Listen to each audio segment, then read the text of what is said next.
What's up? Jeff from RetroArcadeGaming.com, that's all one word, and it's time for another edition of Battle of the Ports. In this series, we review a specific classic arcade game and see how well or poorly it's been ported to various home console and computer systems over the years. Inspired this week by the movie Ralph Breaks the Internet, our focus is on the classic arcade game Tapper, developed by Marvin Glass and Associates and released to the arcades in 1983 by Bally Midway. There's not a lot of complexity to the gameplay in Tapper. Your job is to serve drinks to thirsty bar patrons. You must slide drinks to the patrons before they reach the end of the bar, and if you fail to do so, they will grab you and happily slide you right out the door. Occasionally, patrons will slide an empty mug back for a refill, which you must grab before it falls off the end of the bar. Finally, you can't send more mugs down the bar than there are patrons. It's overly simplistic in concept, but for me, it's one of those games that ramps up the difficulty level fairly quickly. The game was released in two variants. The initial release was sponsored and branded by Budweiser and was released as Budweiser Tapper primarily to bars and taverns. It's actually one of the coolest arcade cabinets ever made, in my opinion. It's got a wood grain side art that gives it the feel of an old bar front or the paneling on a bar. It's got drink holders and ashtrays on the control panel, a gold footrest near the bottom of the cabinet.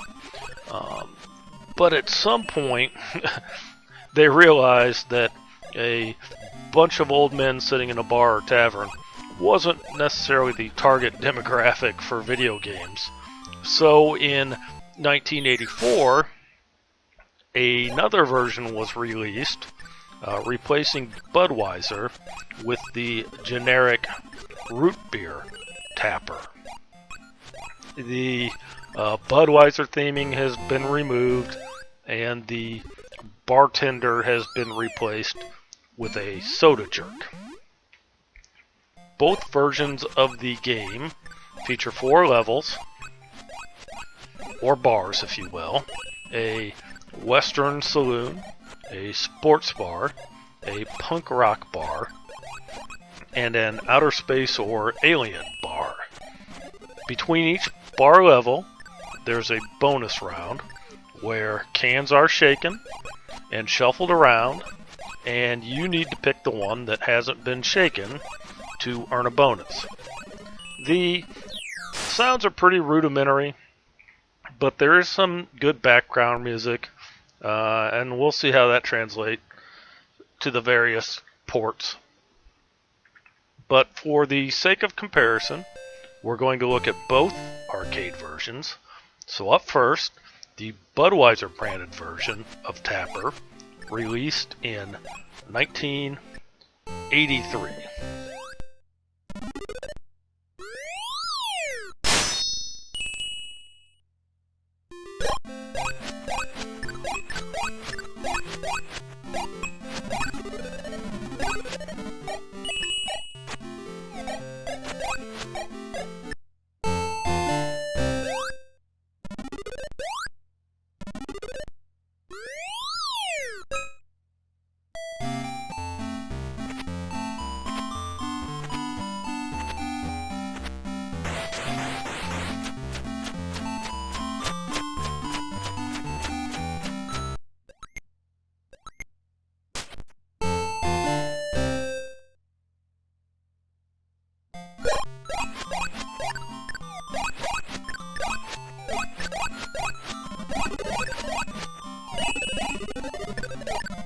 So that one went a little long because the dog was barking. But now we'll take a look at the generically branded root beer tapper released in 1984.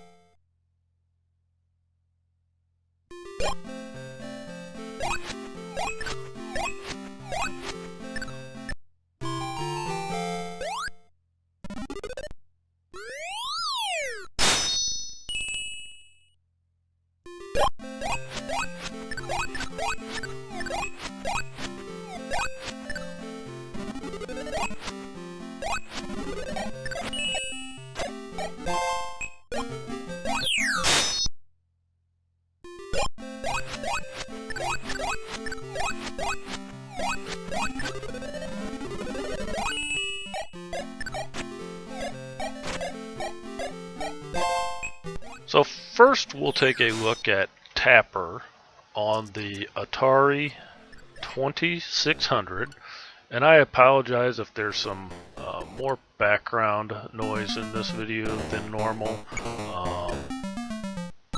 My son is home from college. He's gaming about 10 feet from me with his headset and microphone on, so he may have an outburst here at some point. I should note that he does like to tell all his friends that I am the one responsible for getting him hooked on gaming, and that I allowed him to play Grand Theft Auto Vice City, I believe, when he was 3 or 4. You know, no harm. He's turned out to be a decent kid. So just goes to show you, it's not necessarily the games, it's how you parent your kids. But anyway, here's the Atari 2600 port of Tapper, which was released by Sega in 1984. Obviously, no Budweiser branding on this port. You know, that's not kid-friendly, so instead we branded it with the kid-friendly Mountain Dew, because, you know, what is more kid-friendly than copious amounts of sugar and caffeine? As with most 2600 titles, this one, you know, takes a step back in graphics. It's blocky, it's pixelated, the graphics are pretty crude. Pretty much everything we've come to expect from Atari 2600 titles at this point. But despite the graphics, this is actually a pretty fun game to play on this platform. It's actually one of my favorite 2600 ports. It maintains the original pace and sense of speed of the original, and you know, it ramps up the difficulty level fairly quickly, so it's not an easy game. You know, music, it's got some background music, and it doesn't sound great, but it sounds okay for an Atari 2600 port.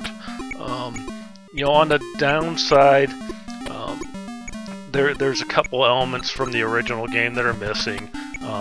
There are no tips to be collected. Occasionally, a customer will leave you a tip, which is, you know, added bonus points that you can go run down the bar and collect. Those aren't present in this game or this port, and you can only throw 2 mugs at any given time. You can't throw any more. It's again a limitation of the hardware, the number of moving sprites that the 2600 could have on the screen at any given time. But what the system does try to do is remember that third button press if you press it a third time, and provided you haven't moved from the spot where you pressed that third button, it will remember it and it will throw it for you. So it does take a little bit of getting used to, and you know, it's not perfect, but it's okay. You know, it does replicate all 4 levels or bars of the original arcade game as best as it can. And the bonus screen with the masked villain shaking the cans is actually exceptionally well done for a 2600 port. So you know, this is a great port in my opinion.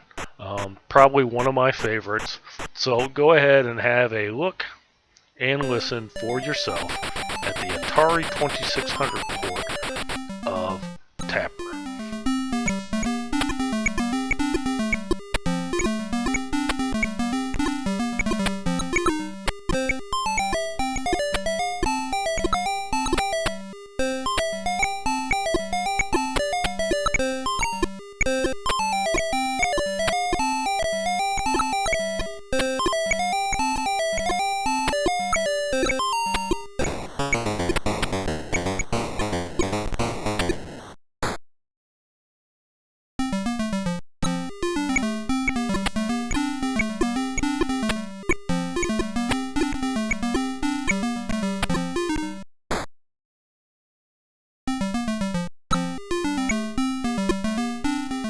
Next, we'll take a look at Tapper for MS-DOS, which was released by Bally Midway in 1983.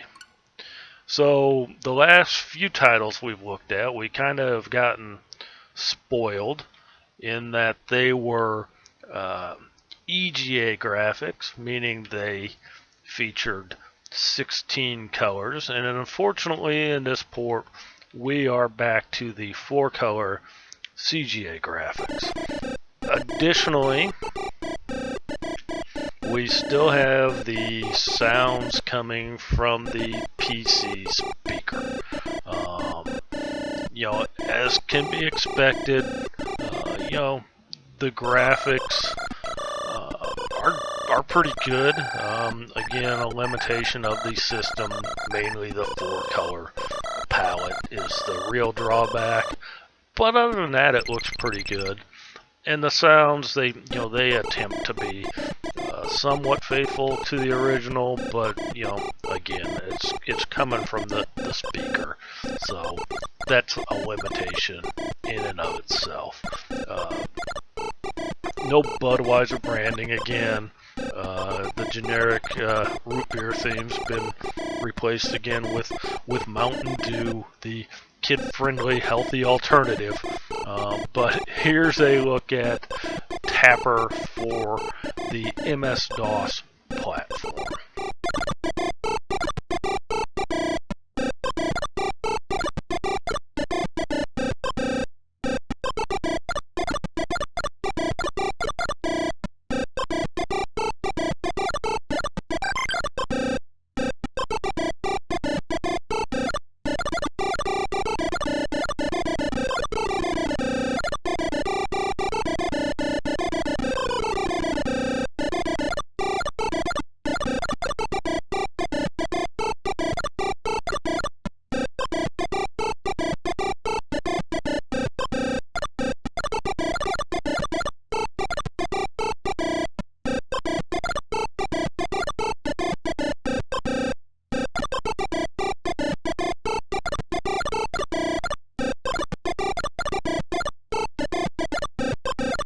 So from MS-DOS, we'll jump to the Apple II port.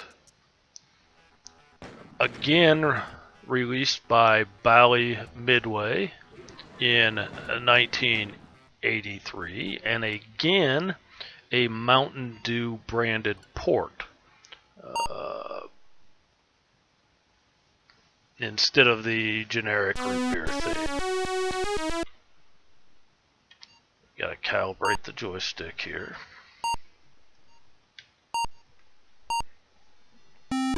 But I want to make a note on this one,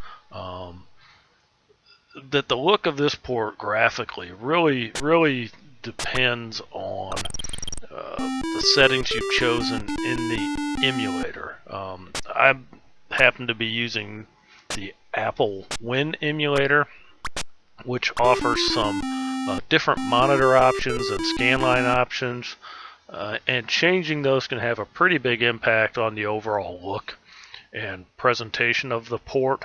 Right out of the box, I'm using the Color TV mode, with no scan lines. If I introduce some scan lines, you can see that it gets to be a little bit more pixelated.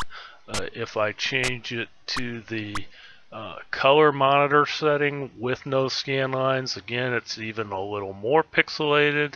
And if I introduce the scan lines on that mode, it becomes even more pixelated. So there's a pretty big difference from where we first started to what we're looking at now. Just wanted to note that if you see any other videos and this game looks completely different, there's a perfectly good reason why, and that's because the emulator allows us to pretty drastically alter the monitor and display settings. Having said that, the graphics are still, just a bit blocky and pixelated. The sounds are pretty good in this one. I don't mind the sounds. But where this one really suffers is the pace of play. It plays sluggish and doesn't portray a sense of urgency that was present in the original arcade game. As with most of the ports, it's faithful to the original in terms of level designs and themes, but the sluggishness really brings it down a notch for me. So go ahead and enjoy your look at Tapper on the Apple II.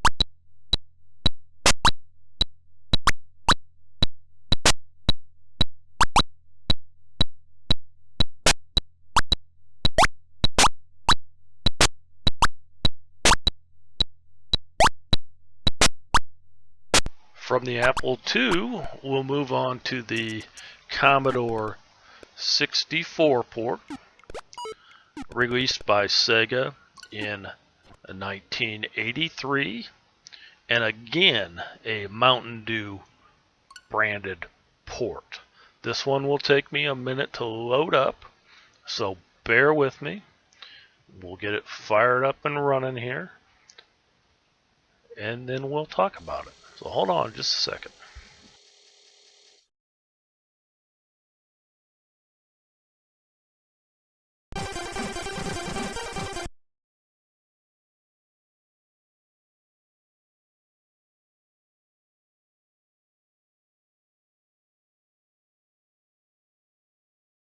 So when you get to the loading 1 minute screen, don't be an idiot like me and sit here for 25 minutes waiting for it and say, hey, that's a long 1 minute. Hit the space bar, because that's all you need to do to get it to proceed any further. Yeah, I sat here for probably 20 minutes one day waiting for it to load up, and it never did, and realized it was just waiting for me to hit the space bar. Anyway, this port actually sounds pretty good. It looks okay. I'm not a real big fan of the color palette they chose to use, but what's wrong with this one for me is the gameplay itself, the mechanics of the joystick. The filling and servings of the mugs is not consistent at all. It's real hard to explain, but sometimes you just tap the button and it'll serve the mug. Other times you need to hold it for a minute. If you hold it till it's full, it throws it down sometimes. Other times it doesn't. If you hold it too long, it'll throw a second right behind it. Sometimes you need to press the button 2 or 3 times to get it to do anything. it's frustrating. It leads to mistakes. It leads to extra mugs being tossed or taking more time than it needs to take. It's just frustrating. The sounds are good. It's faithful to the original in terms of levels and themes, but it's, to me, the controls are just frustrating, and it makes it not so fun to play. So here's a look at the Commodore 64 port of Tapper, released by Sega in 1983.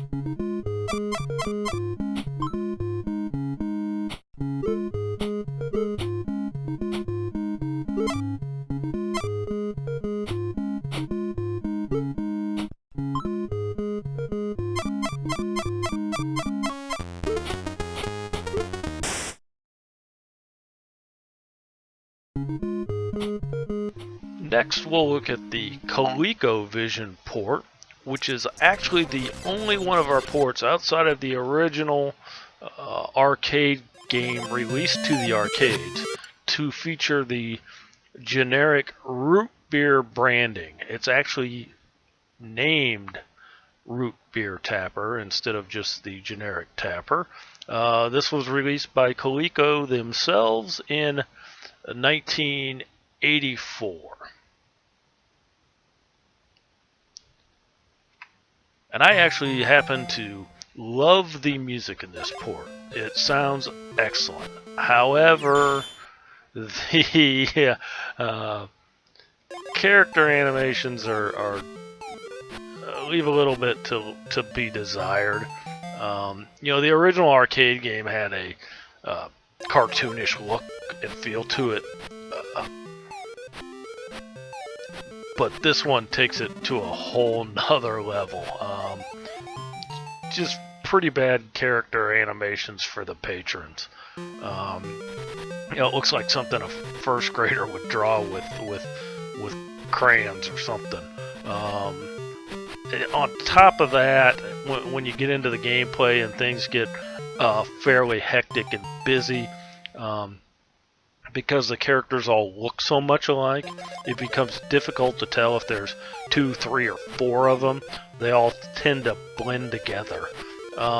It's not that big of a deal on the first 2 or 3 screens, but as the game picks up steam, it really becomes noticeable and frustrating.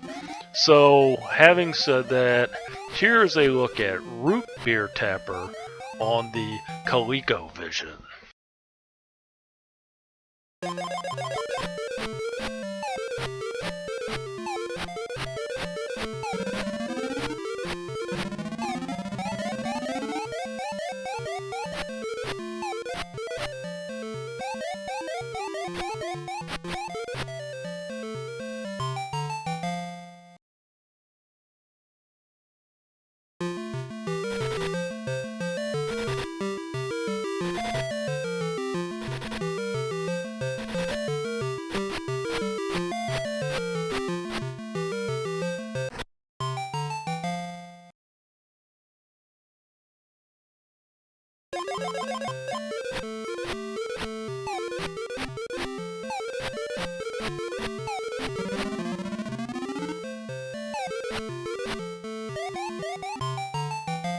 The Sinclair ZX Spectrum port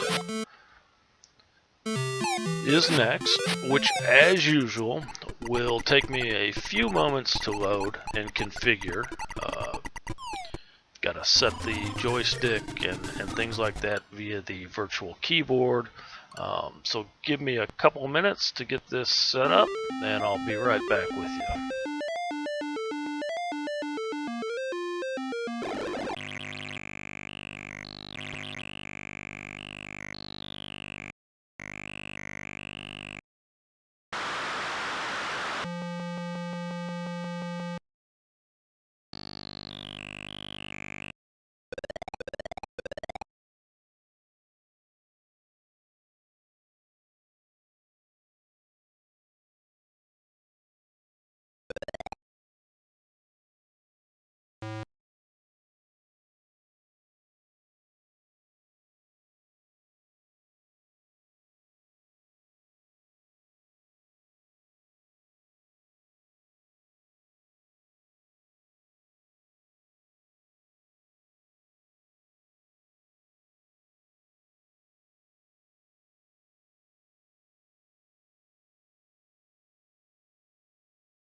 So this was released by US Gold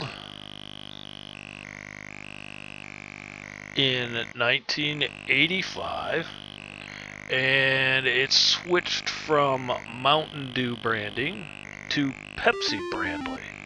And it's one of two ports we'll look at that actually has Pepsi branding. The first thing you'll notice is the sound, or rather lack of sound. I'm not sure what's going on with this one. I've watched a few videos featuring this title, and they all have similar sound problems. Yet, I've read a number of reviews of the game from back in the day, from 1985 or so, and the sound is never mentioned as an issue. So I have to believe that something has gone wrong in the archival of this. It was archived from a tape file. So there's something obviously wrong with that archive, and I've tried 3 or 4 of them, and they all have the same issue. So we're going to ignore the elephant in the room, and we are not going to focus on the sound.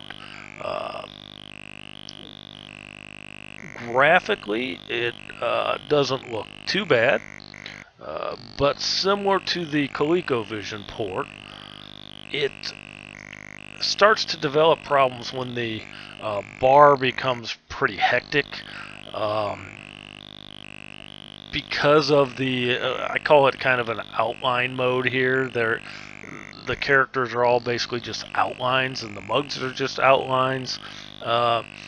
It gets hard. The characters start to blend into one another. The mugs start to blend. It's hard to tell which is an empty mug, which is a mug you just threw down. They look the same.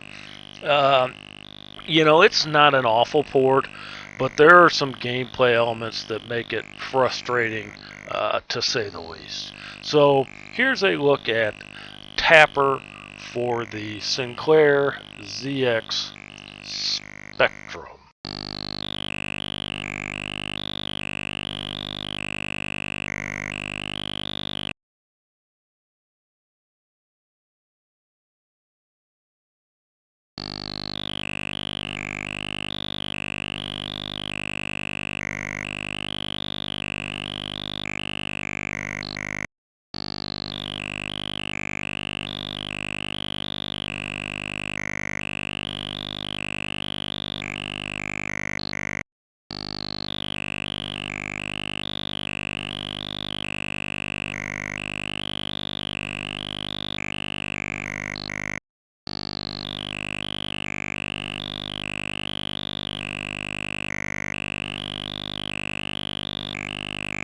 Up next, we'll look at the Amstrad Color PC port, which was released by Sega Amsoft in 1986. And again, this one will take me a few moments to get up and running, so bear with me for a minute, and I'll be right back with you.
This one's a fair port.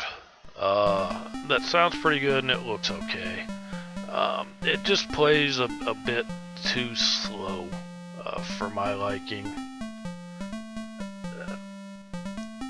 You know, the graphics are not great. They're fairly pixelated. The characters really don't blend together in this port as much as they do in the previous two ports. But again, when it gets hectic, it becomes difficult at times to distinguish at least the full mugs from the empty mugs. Again, this one features Pepsi branding, and you know, it's not a bad port, all things considered. So go ahead, have a look for yourself at Tapper for the Amstrad Color PC, released in 1986.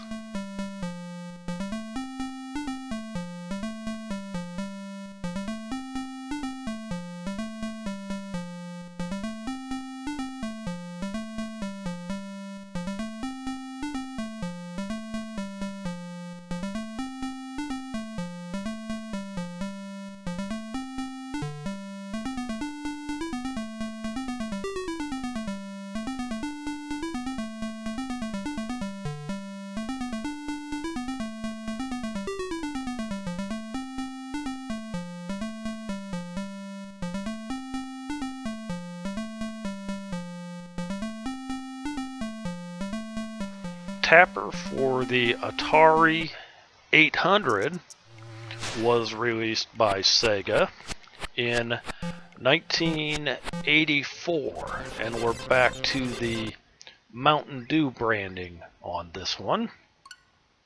You know, I don't know if I'm just biased or what, but the sound in most Atari ports just drives me nuts.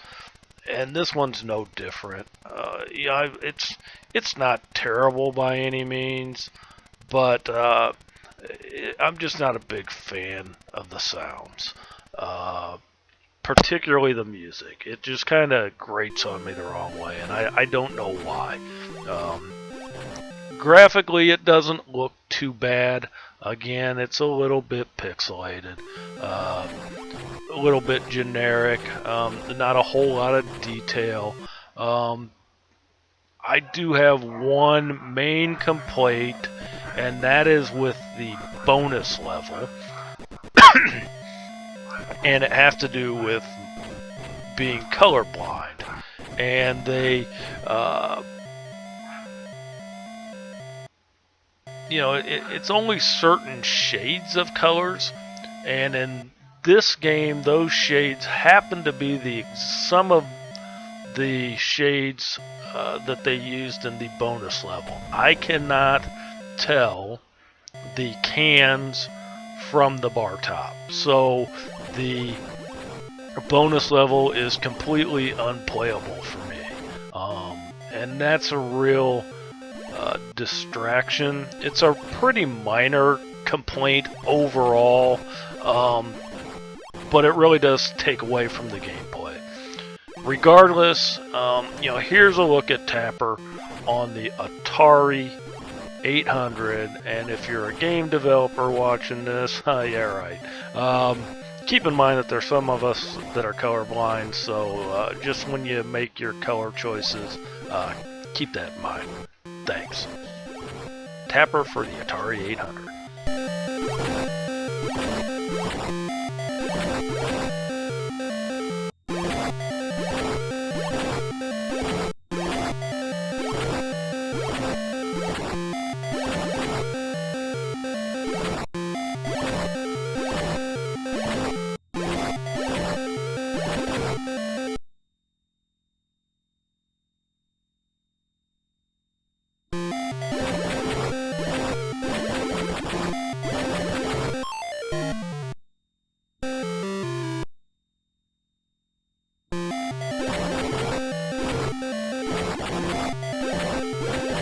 Finally, we're going to look at the port released for the GameCube via the Midway Arcade Treasures compilation, released by Digital Eclipse in 2003.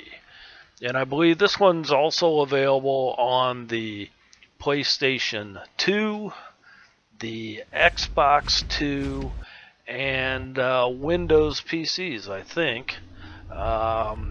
There's also a Arcade's Greatest Hits, a Midway collection for the PlayStation that I believe features this game as well. So let me get this loaded up. This one actually uses the ROM files from the arcade ports, or from the arcade versions, so it's a straight up emulation of the actual arcade game. So it is what it is. It looks exactly like Tapper, and plays exactly like Tapper, and sounds exactly like Tapper. So without further ado, I'll go ahead and give you a look at the Midway Arcade Treasures version of Tapper on the GameCube, also available on the PS2, Xbox, and Windows PCs.